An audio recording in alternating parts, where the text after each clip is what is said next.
In mid-August, Streets blog reported that the MTA changed the designation of the Interborough Express project from a light rail to a light metro. While this is interesting, and a bit unexpected from the MTA, this does make sense, given that there are major differences between light rail and light metros. Light rail implies street running. Light metros are fully grade separated. With the street running section on the IBX gone, the IBX is now closer to a light metro than light rail.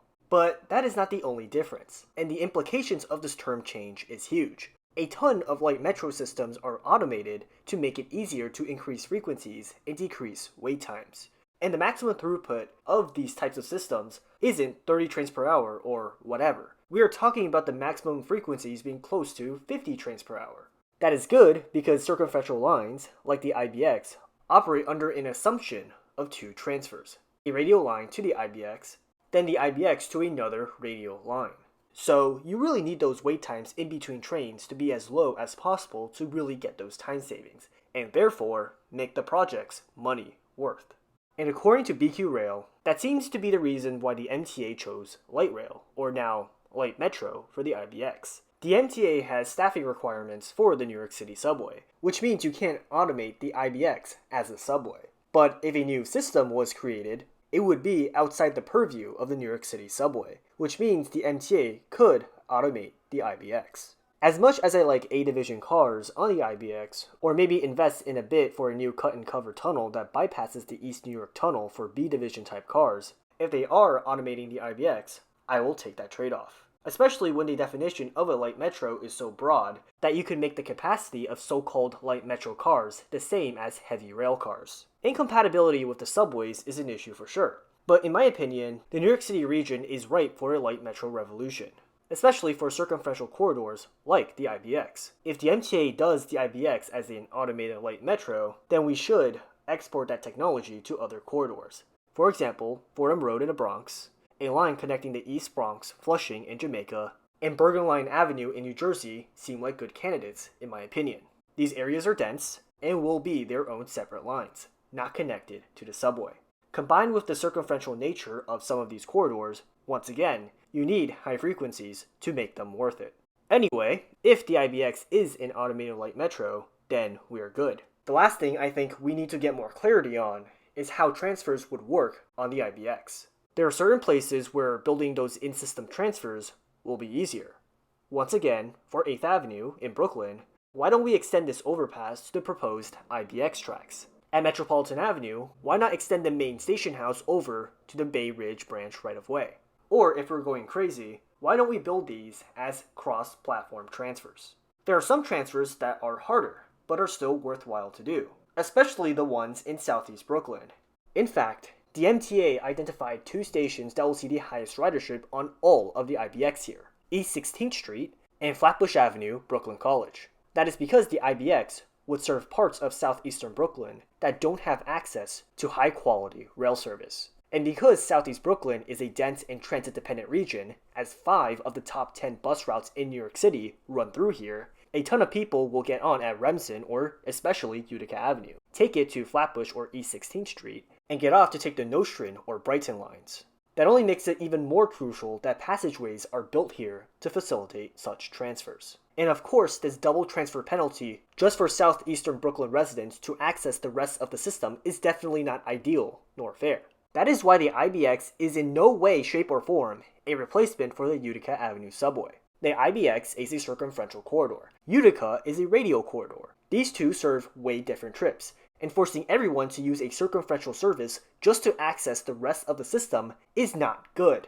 Especially Utica itself is one of the most used bus routes in a city, and riders frequent destinations that radial lines provide, like downtown Brooklyn, the financial district, and Midtown. It is like saying Queenslink isn't needed. Take the A or J trains. Just because QBL, the A, and J cover a huge amount of Queenslink's potential catchment area does not make Queenslink useless. Most of you understand that the existing Queens rail corridors are east-west, and Queenslink is north-south, and therefore, Queenslink serves a different market than the A, for example. For the Utica skeptics, I am asking that you apply that same reasoning to Southeast Brooklyn. especially when Southeast Brooklyn is much bigger and has bus lanes that are way more used in the Q52 and Q53. If you rightfully support Queenslink, then it is a no-brainer that you support Utica, based on just ridership alone. And second, the IBX does nothing for riders north of Kings Highway, where the majority of the density and ridership is on the Utica corridor. Hey, want to use the IBX to go to Manhattan? Sorry, but for the majority of riders on Utica, have fun backtracking a couple of blocks south, taking the IBX, and then taking the Nostrand or Brighton line back north. Real riveting stuff, am I right? That is why, no matter how you try to square it, the Utica Avenue subway is still a major priority. The most congested stretch of the IBX is through southeastern Brooklyn. And that is based on the assumption that the riders south of Kings Highway, which represent the lower density areas of southeastern Brooklyn, will use that service more than the riders north of Kings Highway, which represent the much higher density areas of southeastern Brooklyn, will. So, build the Utica Avenue subway.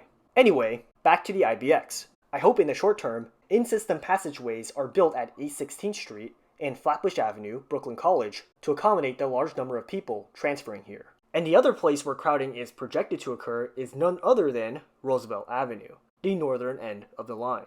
That is because many people in central Queens will treat this as a radial service and transfer at Roosevelt for trains going to Long Island City or Midtown. However, I am less concerned about Roosevelt Avenue. Yes, it too is a major transfer destination, but Roosevelt itself is an overcrowded station. The delays from overcrowding rival that of the Queens Plaza Junction. So adding 10,000 additional passengers here every day doesn't seem like a wise decision. The solution is to convert Woodhaven Boulevard into an express station. It would mitigate the crowds at Roosevelt so much that even the projected ridership of the IBX won't do much. However, nothing is proposed at Woodhaven Boulevard for now, which means Roosevelt will still continue to be crowded. But here is what is interesting. The IBX's Roosevelt Avenue station will be placed at 71st Street, which means it is closer to the 69th Street station on the 7 train. So an out-of-system transfer would mean some riders who want the 7 would opt for 69th Street instead, decreasing the impact that the IBX will bring to Roosevelt. In fact, you can add some exits at 70th Street, which will further incentivize people to transfer there. And honestly, when plans were made to renovate 69th Street, there should have been plans to do exactly that. But those renovation plans were long finalized before the IBX was discussed. So, yeah.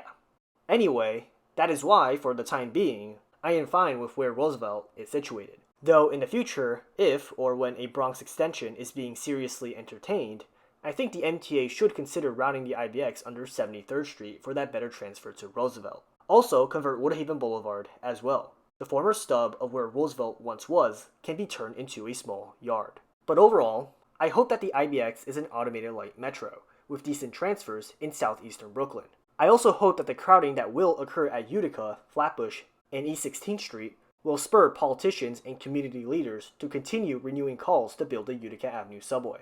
And for the time being, I am fine with Roosevelt Avenue, given we shouldn't add even more people to that station. Anyway, this marks the end of this video. What are your thoughts on the IBX? Let me know in the comments below. And if you enjoyed this video, consider liking and subscribing. Thanks for watching. Let's continue to push for automation and for better transfers, and I'll see you all in the next video.